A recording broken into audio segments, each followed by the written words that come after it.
yun sa microwave. So, ang warranty niya is 1 year. Part and service po. Parts and service. Lahat naman po ganun sa appliances. Free ba yung parts na?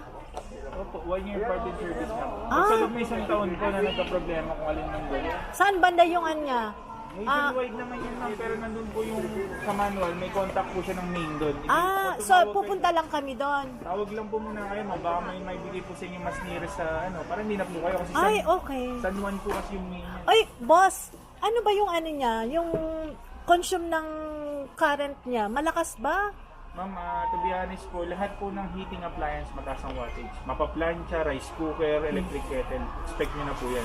Nasa daily use na po kung madalas, doon talaga mataas. Hindi, may occasion lang naman.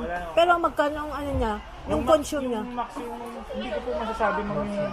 Pero yung consume niya, pero ang wattage po niya is 1.8. 1.8, sabi 1.6.